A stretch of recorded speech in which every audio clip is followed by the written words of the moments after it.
Good morning and welcome to the first Unitarian Universalist Society of Albany. My name is Reverend Sam Trumbore. Before we begin, please check to make sure your microphone is muted. The same for your camera if your image is potentially distracting. Please also be mindful of your speech while on Zoom, as microphones have a way of getting accidentally unmuted. This will minimize any disruption of our service. Thanks so much for your cooperation. This is now a time of transition from ordinary time to sacred time. Time to check in with your body and collect your attention to be present in this moment. Let this moment be separated from yesterday and tomorrow. May this virtual space be your sanctuary for the next hour. Allow Zoom to be your container for that space, to hold the images, sounds, and music, the songs, poetry, and prose, to lift your heart, broaden your mind, and move you to do justice in the world in the service of building a beloved community. Although we are not physically present together this morning, may this virtual service be holy time for each of us that joins us together in the celebration of life.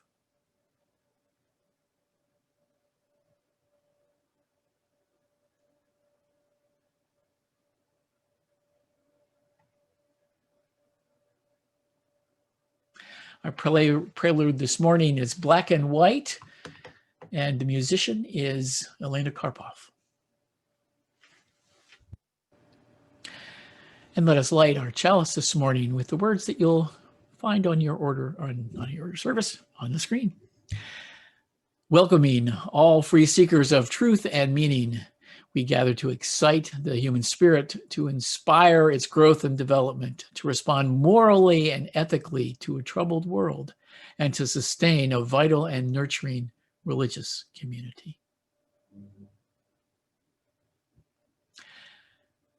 And let us sing together, Open the Window, and you'll see the words on the screen.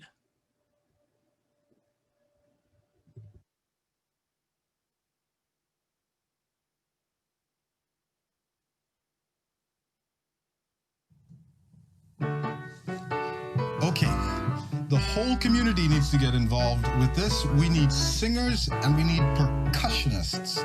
You can be both, but at least choose one, will you? It goes like this. Open the window, children. Open the window now. Open the window, children.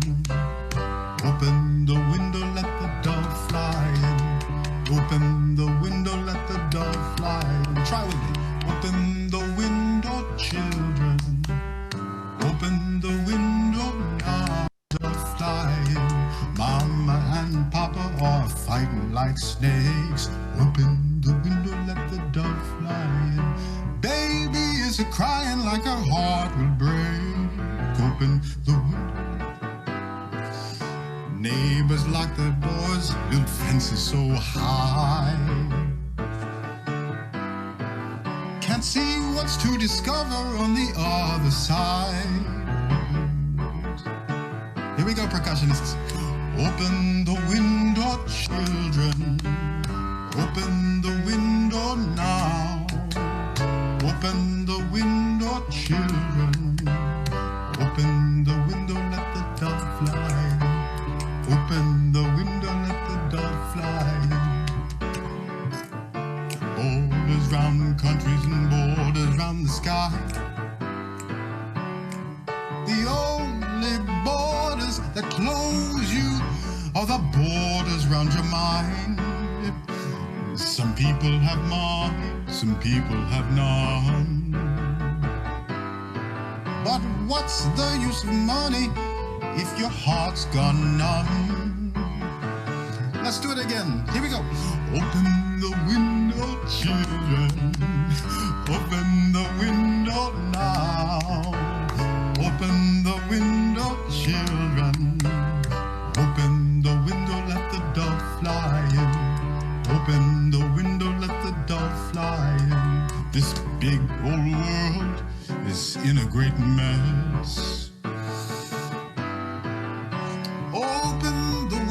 and peace and rest. Open the window, children. Open the window now. Open the window, children. Last time. Open the window, let the dove fly. Open the window, let the dove fly.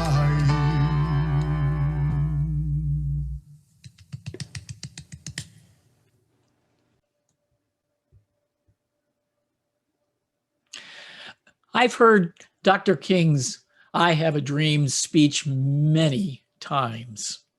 Each time I hear it, I follow Leah's advice and strive to hear it with fresh ears. There are places in our nation today where Black and white children do hold hands together. They know each other as fellow human beings, loving each other beyond race.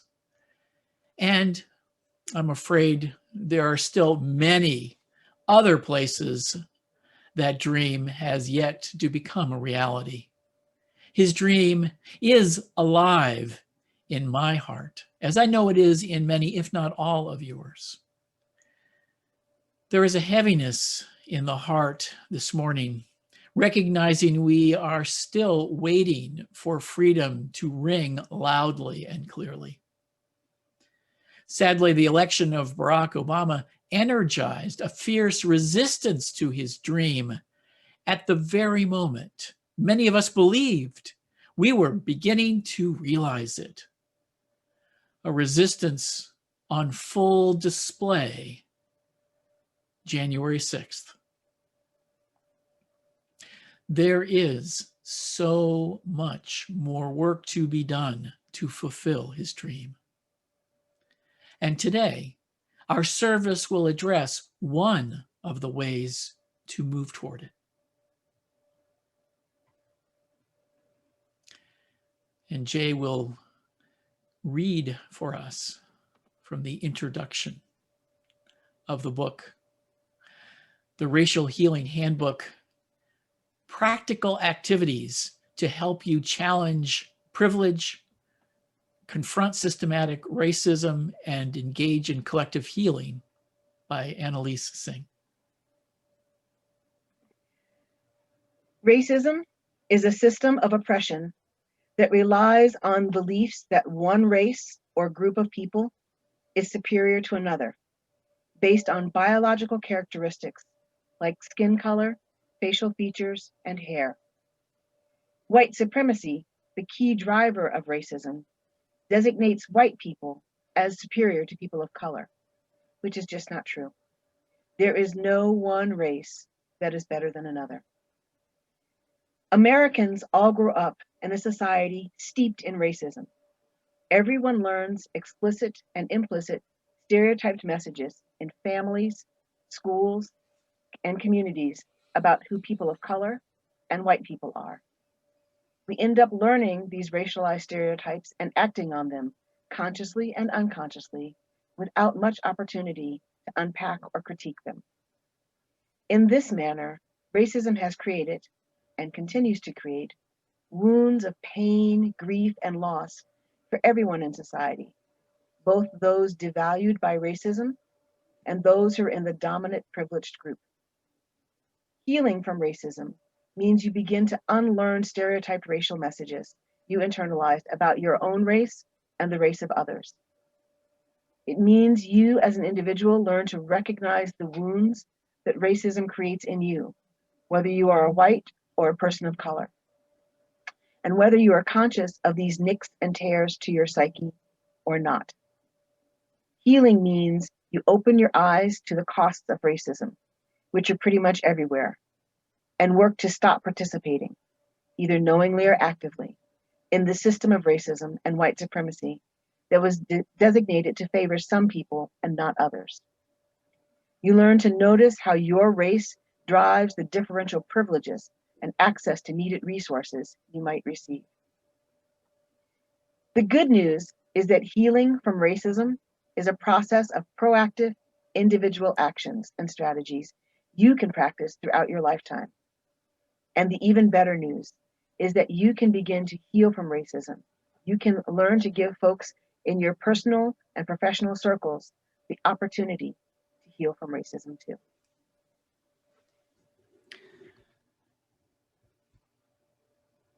And our spoken meditation actually is not Jaye, it's from Dr. Rahman is going to be offering us the meditation, and it's a recorded one. So it was recorded for another purpose for a talk, but I think it's very appropriate for today.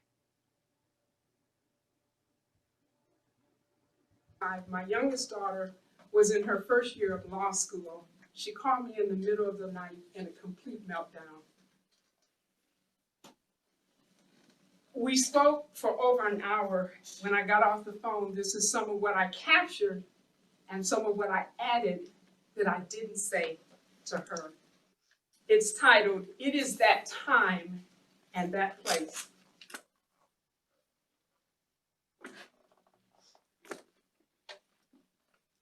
Now is the time to call on the memories of the ancestors who thought they could not walk another step toward freedom, and yet they did. It is that time and place to call on the memories of the ancestors who, when the darkness of their lives threatened to take away the hope and light, reached a little deeper and prayed yet another prayer. It is that time and place to remember those who came through the long night to witness another sunrise. It is that time and place to remember the oceans of tears shed to deliver us to this time, to remember the bent knees and bowed backs, the fervent voices asking, begging, and beseeching for loved ones sold off.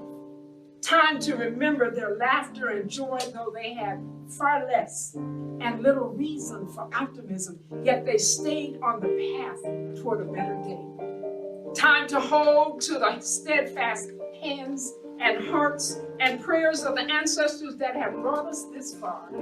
Time to make them proud and show them and ourselves what we are made of.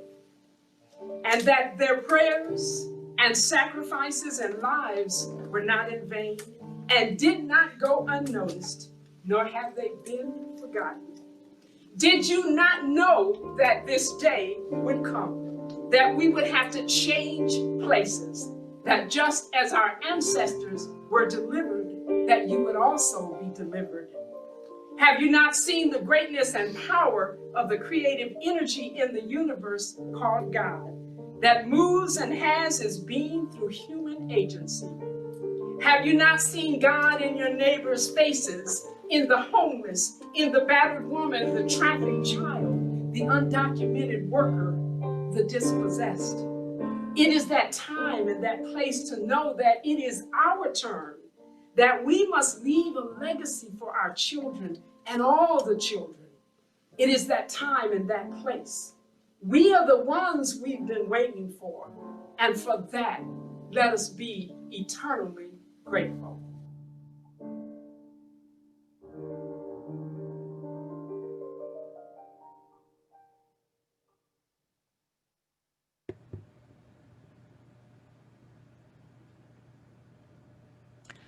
And let us take those beautiful words into a time of silent meditation.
If we had any doubt that white supremacy was still a driving force in America, we saw it in video and pictures with the attack on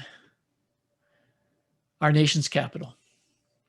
The attack was the culmination of 4 years of Trump's support for the attitudes and stereotypes embedded in the lost cause narrative of the Confederacy, translated into Jim Crow in 1871, that has colonized the Republican Party with Trump's support.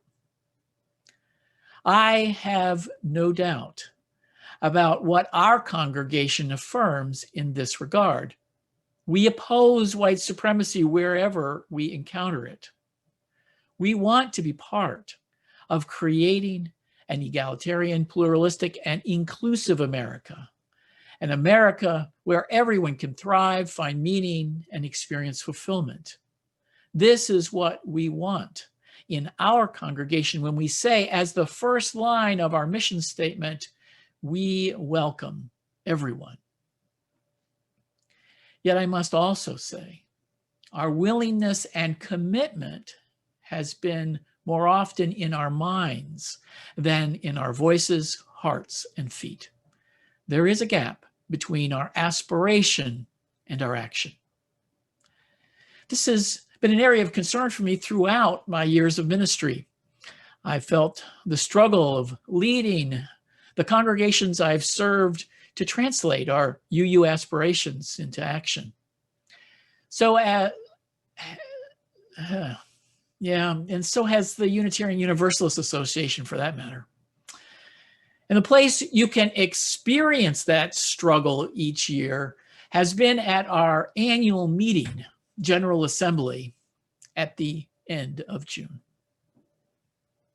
In preparation for this morning, I reviewed a video I recorded of the 1995 General Assembly Diversity Day. The goal of Diversity Day was to engage the emotions of the delegates rather than their heads. It acknowledged the emotional barriers that prevented them from engaging in what was then called racial diversity work. The focus was on the welcome and inclusion of our congregations rather than working for racial justice outside our congregations and society.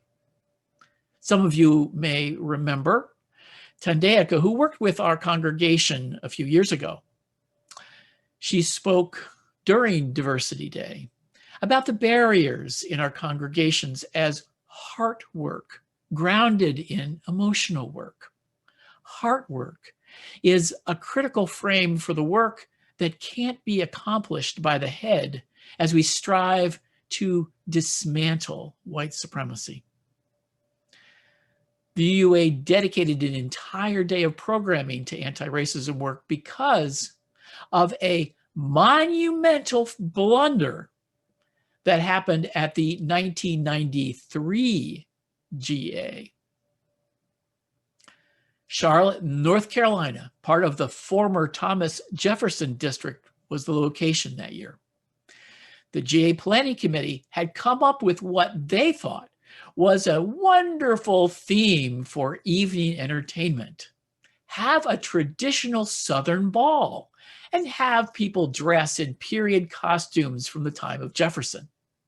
The president of the district, a white woman named Barbara Hanson, was excited about the ball and had bought an expensive dress from that period to wear. Black delegates had a different take on it. Were they supposed to dress in their period costumes of rags and chains? Would they be asked to serve drinks and sweep the floors? The symbolic issues of a Southern ball celebrating the pleasure of an era of slavery hadn't occurred to the planning committee. That Southern ball clearly framed for me the barrier white folks encounter again and again.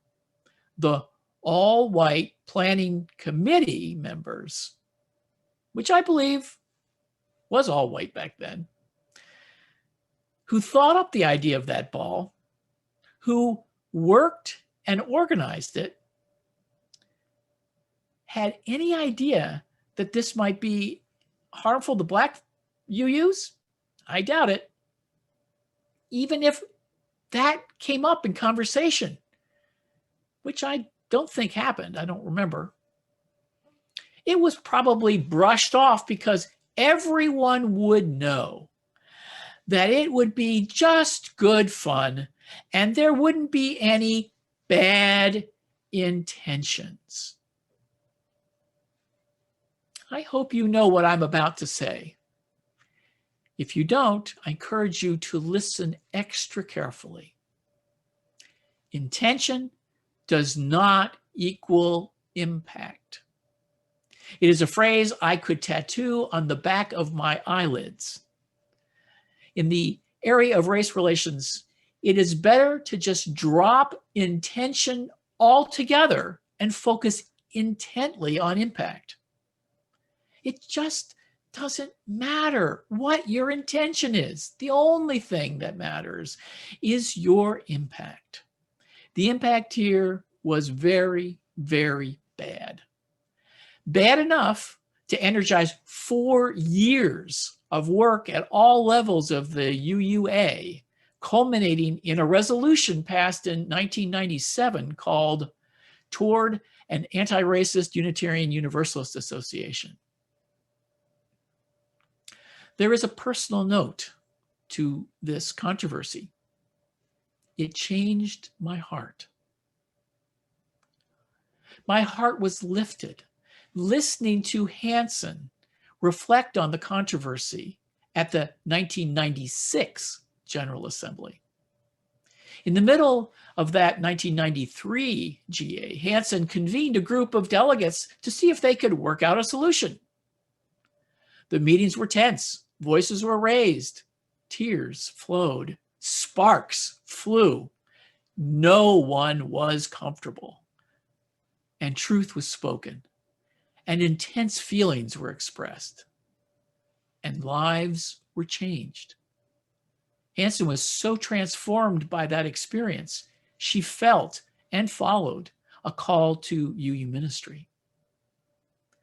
As Hansen spoke at the podium in 1996, I sensed the spiritual power that can be released when we consciously dismantle internal and external expressions of white supremacy.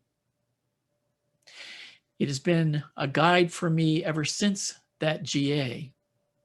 What I heard from Hansen and others that day, and what I have experienced since then, inspire my faith that if we seriously and consistently engage in this work, we will be transformed and healed as we strive to create beloved community. And I turn it over to Jaye. You don't act black. These 4 words stung. It wasn't the first or the last time I had heard such a sentiment. It isn't terribly uncommon for well-intentioned and misguided white people to say similar things, intending it to be a compliment, thinking that somehow denying my heritage is something to which I would aspire. The sting in these words came from the fact that they were uttered to my 7th grade self by another 7th grader, another Black girl. We were at Linwood Middle School in North Brunswick, New Jersey. There were only about 6 other kids of color in the entire school. It was spring, and Sabrina's family had just moved there from Georgia. Mine had moved from Illinois at the beginning of the school year. Sabrina and I had very different challenges in adjusting to the new environment. Decatur, Illinois, where I grew up, was an incredibly diverse and multicultural place. My family was engaged in all kinds of activities with all kinds of people. My elementary school had students from every walk of life. My parents were involved in everything from the League of Women Voters to the Urban League. My dad worked as an engineer at General Electric and had interns from all over the world that studied with him. They often became semester-long members of our family. And then there were the people like Father Trojak, the French-Canadian priest who had a passion for social justice work, and Mr. Pedroso, the Cuban baseball player who defected to America when he came to play for the minor league team in Decatur. They became extended members of our family too. With such an eclectic mixture of people in my world from the time I was a baby, I was comfortable with just about anyone of any race, including myself. What made me feel like a fish out of water when I got to Jaye wasn't being with people of a different race. It was the big hair and bigger attitudes. I struggled to find common ground with my new classmates. Sabrina struggled, I think, in a different way. She had come from a majority Black community. Finding herself in very white North Brunswick was unnerving for her, I believe. She was relieved to spot me, the only other Black girl in the 7th grade, and immediately began hanging out with me as much as she could. She seemed annoyed when I tried to include her in my group of friends. She wasn't interested in their company. She was seeking the familiarity of culture, of identity and belonging. She was seeking the comfort of not having to explain who she was. This is what author Annaliese Singh calls immersion for people of color. You experience a greater need to connect with people of your own race and other people of color, so you can feel comforted and validated. It wasn't the big hair that bothered Sabrina. It was being dropped in a sea of whiteness that caused her to seek me out like a rescue buoy. That afternoon in the schoolyard, when she said to me, "You don't act Black," I was shocked. Sabrina's words stung because they placed me uncomfortably between two worlds. Clearly, I didn't fit into the white world, but it had never occurred to me that there was a right way to be Black, and that somehow I might not fit into that world either. This notion that there is a way that white people or Black people or Asian people or Indigenous people are supposed to act is deeply ingrained in our individual and collective thought processes. And of course, it's not just about race. There's a right way to be straight or gay. There's a right way to be single or married. We humans, we like nice, neat boxes for things. We like those boxes so much that when people fall outside our boxes, we create new ones. For example, a lazy white young man is boxed up as a slacker. Healthy white young men aren't supposed to be lazy, so they get a separate box. Generally speaking, healthy Black young men who are seen as lazy are not called slackers, because lazy is perceived to be the norm for them. No additional box needed. We tend to use these boxes for organizing our world, who is friend and who is foe. But these boxes are often crushing. We hurt ourselves and each other when we insist on putting people in boxes. In order to heal, we have to examine how we created the boxes of racial identity. What purpose were they meant to serve? And do they get in the way of us building strong connections to one another? If they do get in the way, how do we dismantle them? In the Racial Healing Handbook, Singh calls us to look at our early experiences in our lives that helped to shape us. If I could speak to that wounded 7th grade me, I would tell her that because she is Black, to be herself is to act Black. I would tell her that individuality is the source of her power. And I would tell her that she will find healing when she breaks free of the boxes. Thank you, Jaye. I had a small taste of not being white enough in 1968. My family moved to England for a year that summer so my father could have a sabbatical at a research laboratory. My parents put me in the regular school, and I didn't do very well. I didn't know any English history. I struggled to manage their odd currency in math problems, which was pre-decimal with guineas, sovereigns, crowns, florins, shillings, pence, and farthings. And I couldn't play soccer. I got teased mercilessly and called Yankee derisively. It was painful, but it was also enlightening, as I never had that experience before as a popular kid back home. Here, I was an outsider. And I need to emphasize that there's no equivalency here between my experience and Jaye's. The harm white folks experience in white supremacy culture is different in magnitude, frequency, and threat from Black, Indigenous, and people of color. Yet both experience harm that, unaddressed and unhealed, keeps white supremacy firmly in place. The thesis of Annaliese Singh, the author of the book Jaye quoted for our reading, is that we can do that healing work together. Yes, some healing work we can't do together, and we need to recognize there are limits that need to be respected.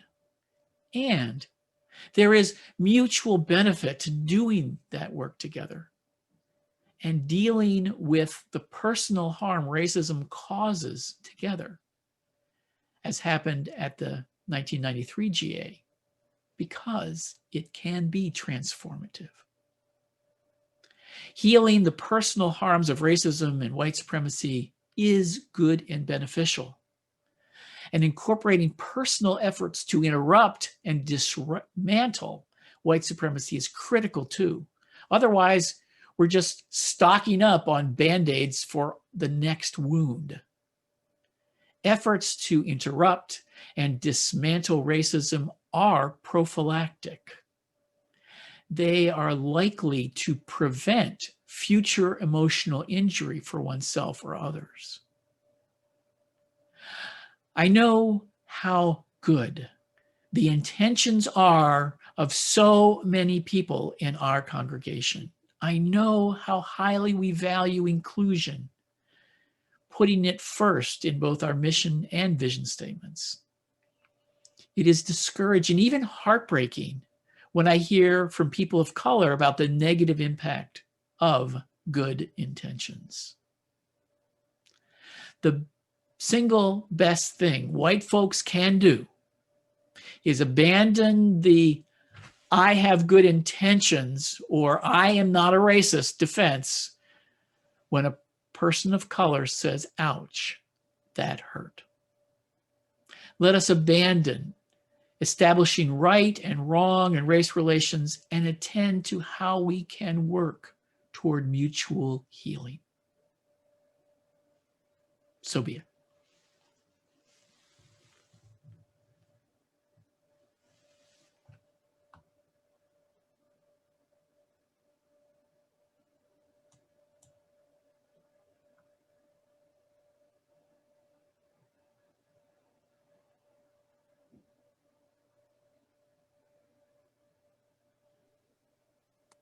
Good morning. I'm Kathy Harris, and I am the Service Associate today. An important way we celebrate life each Sunday is by offering an opportunity to practice generosity. Members and friends support our congregation with an annual pledge paid throughout the year. Another way to support the good work of this congregation is by making a generous contribution via one of the options shown on this next slide. There you go. You can click on the tiny URL link in the chat window to contribute, or you can send a text to the number shown on the screen. The examples on the slide show you how to label your text to indicate the amount and the purpose or intent of your gift. And we must now say goodbye to our Facebook friends. Consider joining us on Zoom next time by visiting albanyuu.org.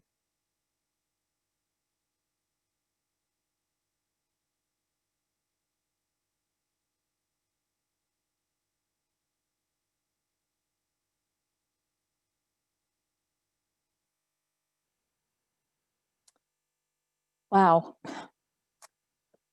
We enjoy welcoming guests and visitors to our service. If you are a guest or visitor and would like to tell us who you are and where you're from, you can click on the blue raise hand symbol in the participant window. Our technician will invite you to unmute and introduce yourself. You may also, or instead, click on the visitor link you will now find in the chat window.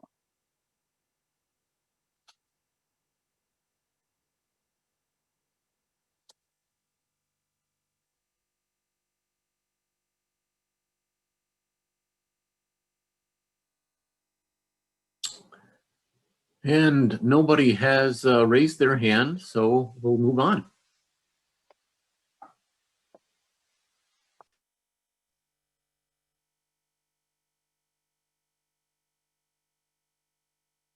Well, thank you. So if you have decided not to introduce yourself, we welcome you anyway.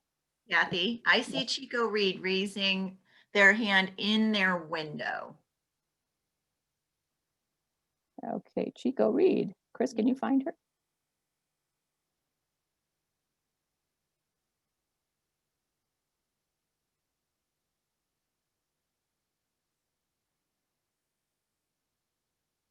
Hi, my name is Jaye Reed, and my husband and I moved to this new place. This is the lovely apartment overlooking the Hudson River 2 days ago. Oh, wow. Guess where?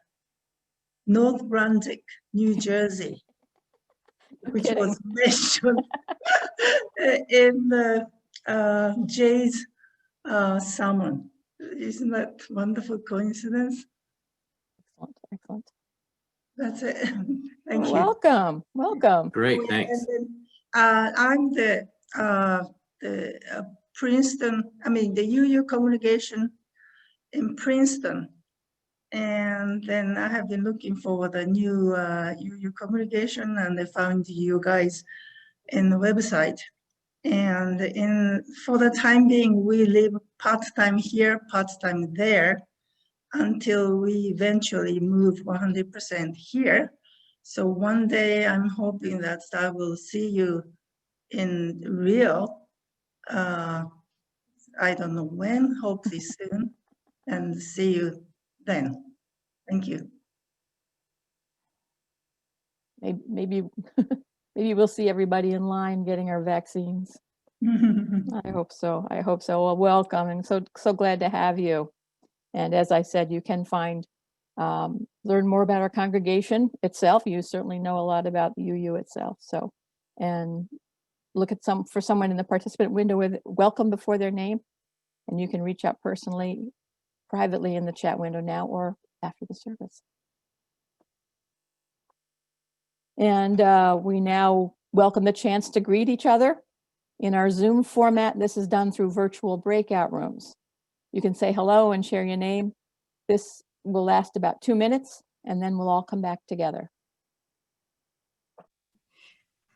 This is the time set aside in our service for sharing significant personal milestones in our life. And there are 3 ways to share a joy or sorrow. The first option is to type your joy or sorrow in the chat window. Please put the words "read aloud" at the beginning of your message if you would like us to do that. Please also consider connecting privately in the chat with a pastoral care associate. On duty today are Phil Rich and me. To find us, look for PCA before our names in the participant window. The second option is to click the blue raise hand symbol in the participant window.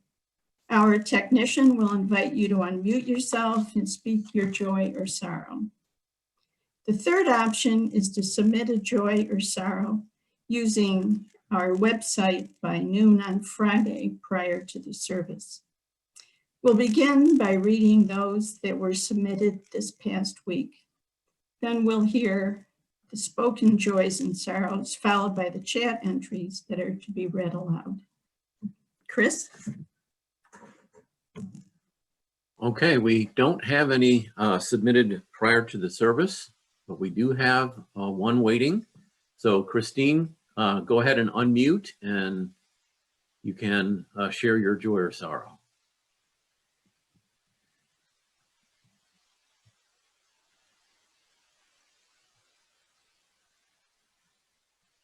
Okay. Okay, can you hear me? Yes. Okay. Let's see. My mother was interred.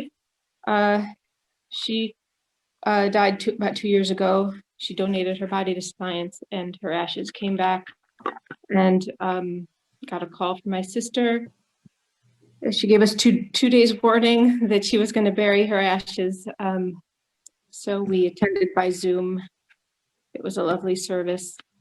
And then a couple days later, I think the 16th, her older sister died, who's, about 90, and got the message the day after that all of her daughters, except the one with MS, have COVID. And my dad in Michigan received his vaccine. He's 90 and he's in congregate living situation. So those are my joys and concerns. And we're all doing fine here in the Carrera household. Thank you.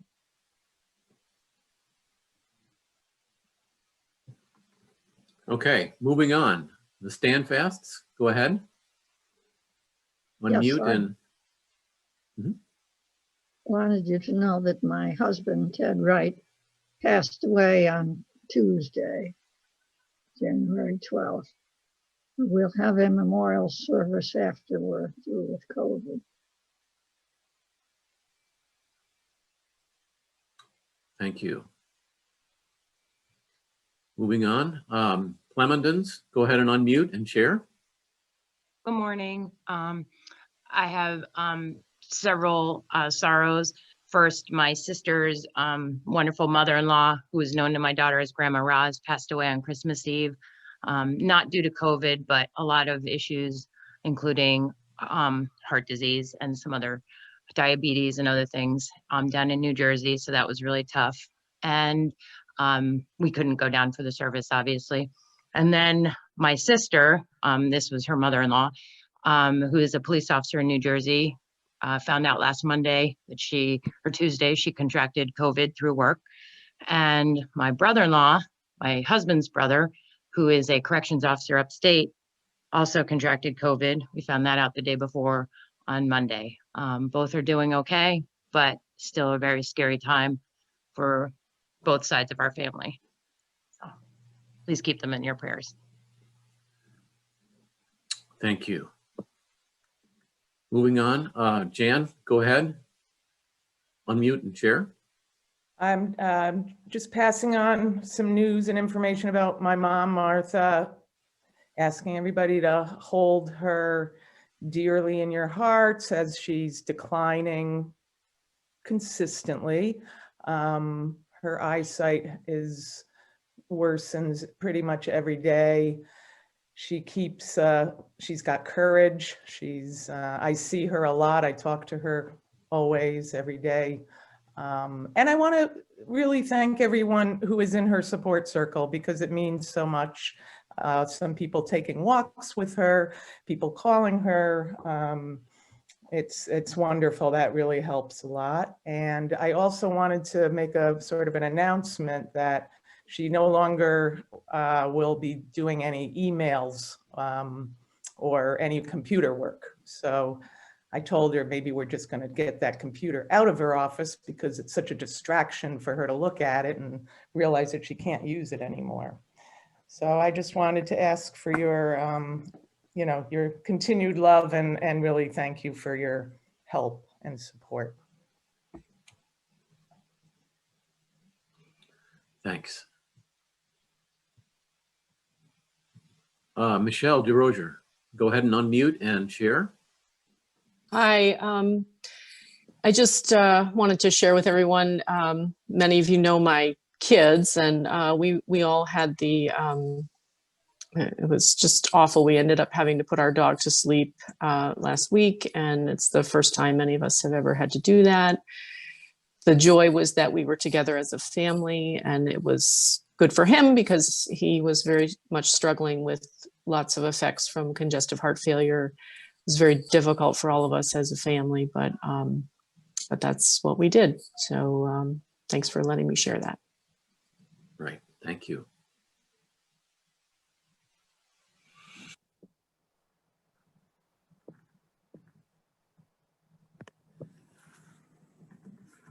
Donna, we have no more live, so we can move on to the chat.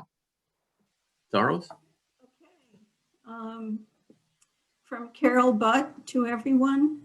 I heard this morning that Jamie Raskin, who was the lead impeachment manager, lost his 25-year-old son, committed suicide on January 5th. My heart broke to think he has this to deal with in addition to all else. Please think of him as he carries out his duties. Ask his duties as impeachment manager. It's Sandy, do you see any other read alouds?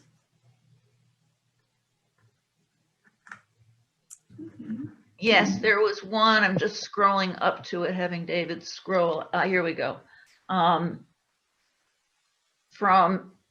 Kathy, the community I work with suffered a horrific loss this past week. It resulted in the violent death of a 14-year-old student who had attended our high school. Wow. That's the only other one I see, Donna. Okay, thank you, Sandy. Okay, looks like Susan is wanting to say something more. Go, Susan, go ahead. You're muted, Susan. I didn't mean to say anything more. Okay, sorry. For the joys and sorrows that remain unspoken, let us hold all that we've heard and felt in our hearts. Thank you. Good, yeah. Okay, and if you could put the slide up, Chris, for the prayer of affirmation. We're live now here. Here we go. You see them. Yeah, I'm gonna listen to. And I can't quite read the first line. That's better. This prayer of affirmation is something that was composed by the 2nd through 5th grade RE class.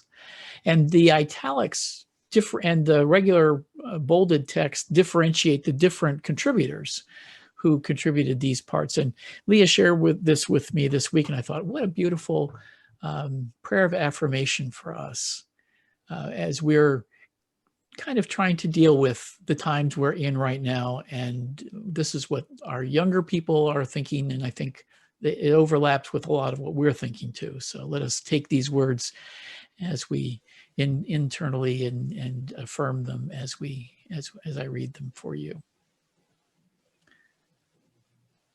I want to have more play dates with my friends. I want the quarantine to end. I'm hoping that COVID will go down and more people are able to get the vaccine and to take it. I am looking forward to a new presidency on January 20th at noon. I want to go to Yellowstone. I want to go to see my aunt, go to see family, and go ski Nevada. I want to go to see cousins and Papa and Grandma. I want to go to the Outer Banks and to Arcadia. I want to go to Niagara Falls and to the Great Lakes. I want to go to restaurants again. I want to go to the library. I want to go to help at the animal shelter. I want to go to my friends' houses more often. I think all of us are sick and tired of COVID. May these dreams come true for our kids, but also may our dreams for the end of this pandemic be lifted up in this hour. So be it. And I think we have one last song to sing, Turn the World Around, by Harry Belafonte and Robert Freeman, arranged by our own UU musician, Jason Shelton, and Elena Karpov is going to lead it for us. So sing along as best you can. And let us extinguish the chalice with the words you'll see appearing on the screen. We extinguish this flame, but not the light of truth, the warmth of community, or the fire of commitment. These we carry in our hearts until we are together again. And Jaye has some closing words for us.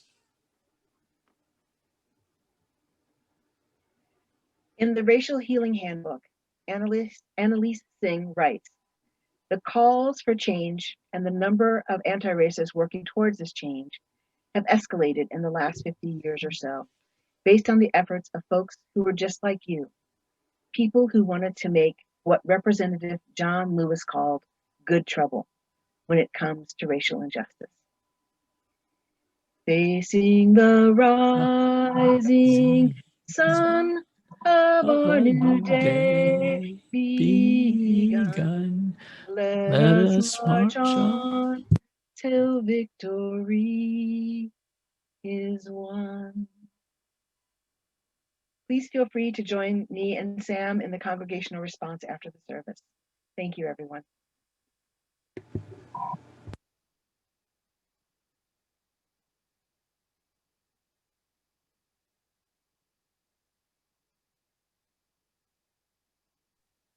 And our thanks go to ushers, Tammy Hathaway, Dawn Dana, Annika Fluger, Pastoral Care Associates, Donna Meixner, Bill Rich, our welcomer, Don Odell. I'm the service associate, Kathy Harris. Musician was Elena Karpov, with office support from Sapphire Korea and Elizabeth Baldus, and technical support from Chris Jensen. Stay on, everyone.